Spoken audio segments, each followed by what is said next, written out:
Assalamualaikum warahmatullahi wabarakatuh. Perkenalkan, nama saya Sulistiana. Saya dari program studi Teknik Industri semester 2. Di sini saya akan menjelaskan tentang apa itu scanner, kemudian aritmatika dasar, kemudian operasi relasional atau operasi perbandingan ya. Di sini yang akan saya jelaskan pertama kali adalah scanner. Mungkin teman-teman ada yang belum tahu apa itu scanner. Scanner adalah sebuah kelas ya yang berada di paket Java Utility. Nah, mungkin ini secara singkatnya saja ya. Untuk menggunakan sebuah scanner, kita harus mengimportnya dulu. Nah, caranya itu di bagian package ini kita import Java Util Scanner. Nah, seperti ini. Mungkin ada yang belum tahu, ini artinya atau cara membacanya adalah saya memanggil sebuah library scanner yang berada di folder utility dan folder Java. Mungkin itu secara singkatnya ya. Di sini saya akan mencoba memanggil si scanner tersebut. Scanner, jangan lupa nama variabel. Saya pakai nama variabel user input, kemudian new scanner. Nah, seperti ini.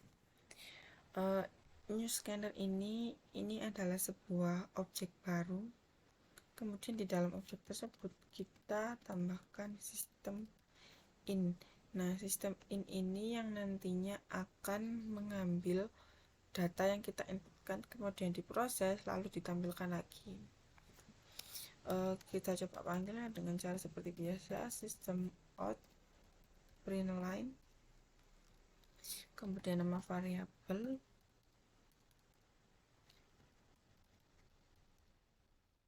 user input, kemudian kita pakai next line. Nah, mungkin yang belum tahu, next line ini adalah sebuah metode baru ya. Coba kita jalankan. Di sini kosong ya. Kita yang akan menginputkan datanya. Misalkan saya akan menginputkan data hello Java, maka yang muncul adalah hello Java. Nah, ini fungsinya dari ini. Sistem ini yang akan mengambil data ini, kemudian diproses oleh ini dan ditampilkan lagi, yaitu ini.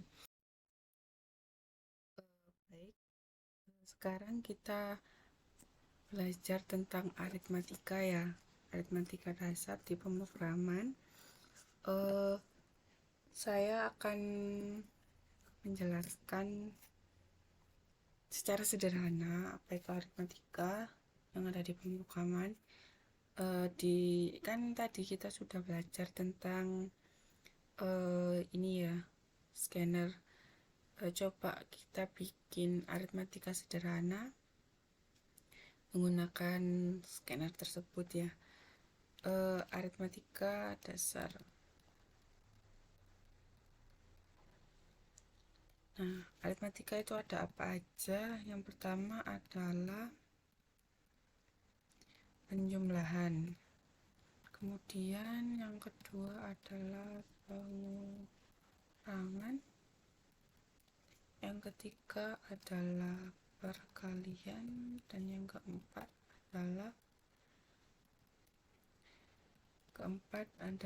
pembagian.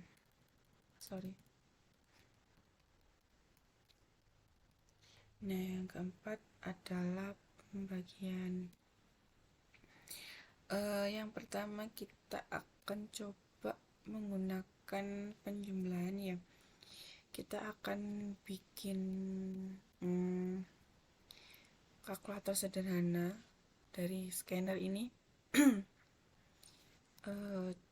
Kita ini dulu sistem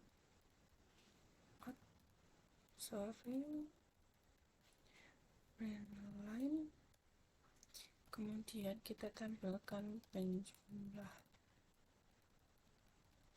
Nah, begini ya. Nah,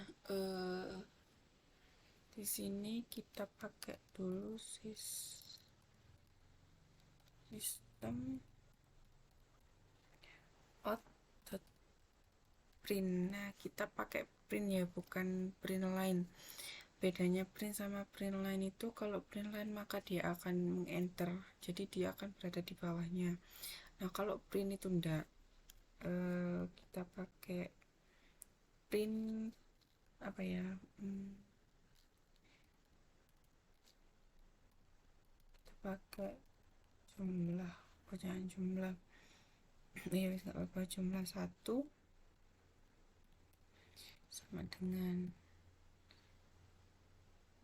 kayak ini. Kemudian di sini kita jumlah 1, jumlah 1 sama dengan user input dot next in. Nah, seperti ini ya. Sistem out print jumlah 1, kemudian in jumlah 1, kita pakai folder jumlah variabel jumlah 1 yang tipe datanya adalah integer, user input next in. Nah, ini nanti yang akan mengatur prosesnya ya, proses scannernya. Kemudian di sini sistem, kita ulangi lagi, out print jumlah 2 sama dengan, harus pakai titik, jumlah 2 sama dengan begini ya. Nah, kemudian sini in jumlah 2 sesuai dengan namanya, user input dot next in ya. Nah, kemudian kita coba tampilkan ya hasil 1, kita pakai gini ya, hasil 1 sama dengan jumlah 1 ditambah, karena penjumlahan ya, jumlah 2. Sistem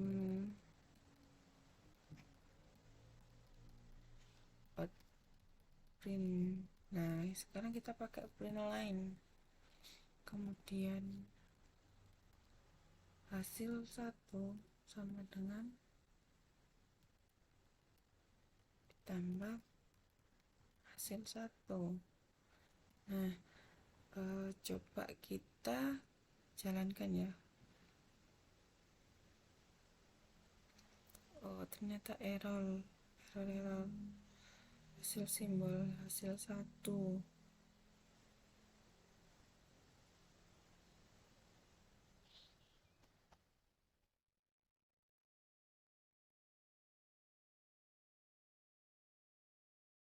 Oh ya, saya lupa itu ya, pakai variabelnya, nambahin variabel hasil 1. Nah, seperti ini, kita coba jalankan ya, muncul ya. Kita harus memasukkan dulu, misalkan saya ingin menambahkan 12, sini 12, kita enter. Nah, jumlah 2 berapa akan kita tambahkan, misalkan saya mau 12 ditambah 3, maka hasil yang akan muncul adalah 15. Apakah benar? Maka kita enter. Nah, benar ya, hasilnya adalah 15. Biar makin cantik lagi, kita samain ya jumlah 2. Nah, ini berpengaruh ya buat ketampilan begini. Nah, jadi seperti itu ya. Kan 12 kita tambahkan dengan 4, hasilnya adalah 16. Betul ya. Jadi di pemrograman Java, setiap script yang kita masukkan itu akan dieksekusi satu persatu. Jadi mulai ini dulu yang ditampilkan, kemudian yang ini, 2 ini ini yang akan dieksekusi. Selanjutnya setelah itu baru yang ini, kemudian ini. Jadi bertahap ya hasil pengeksekusiannya itu. Sama untuk mempersingkat waktu kita coba itu aja ya, di copy paste.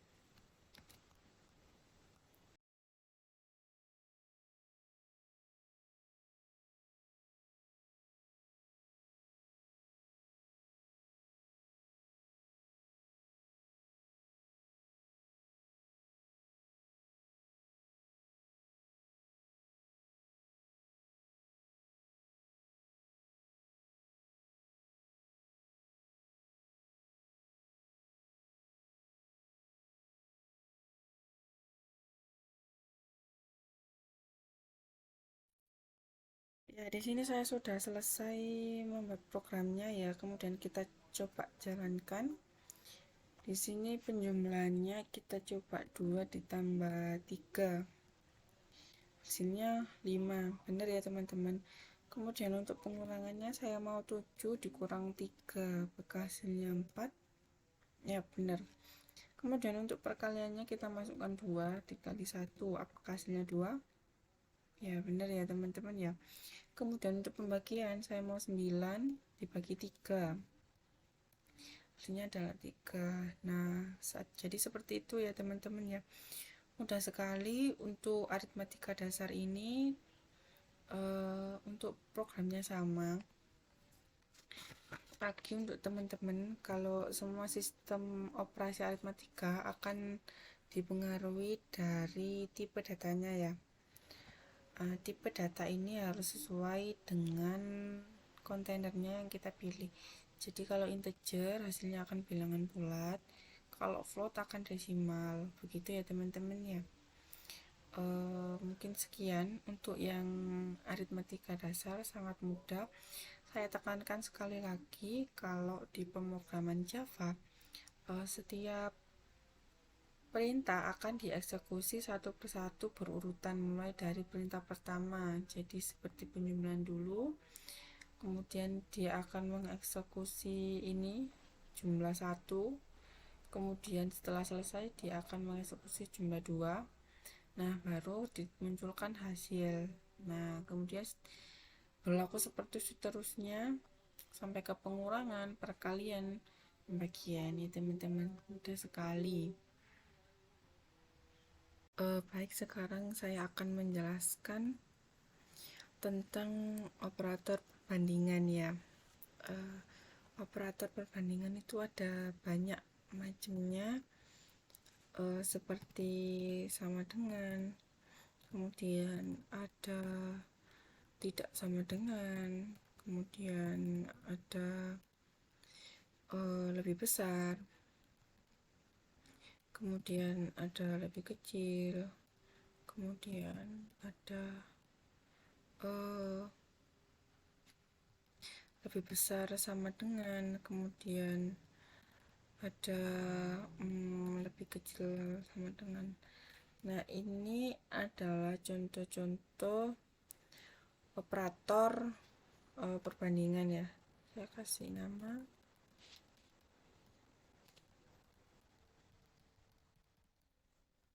Nah, ini adalah contoh-contohnya.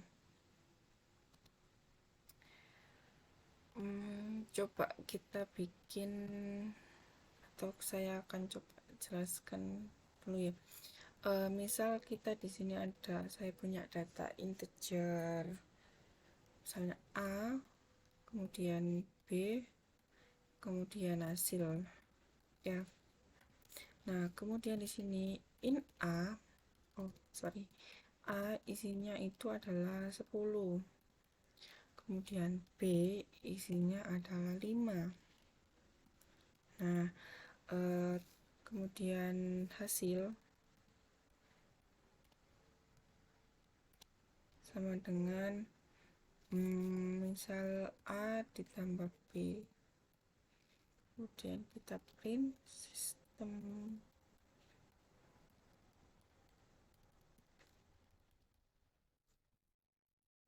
nilai. Nah, kita coba tampilkan hasil ya. Nah, 15. Ya, nah di sini kita bukan bicara tentang hasil ya, tapi perbandingan. Misalnya apakah benar A sama dengan B? Coba kita lihat. Nah, hasilnya adalah salah karena A lebih besar dari B. Coba sekarang, apakah benar A lebih besar dari B? Nah, jawabannya benar, true. Nah, false dan true ini merupakan operator atau tipe data boolean. Tipe data boolean itu adalah tipe data yang hanya bernilai true dan false. Saya tambahkan di sini ya.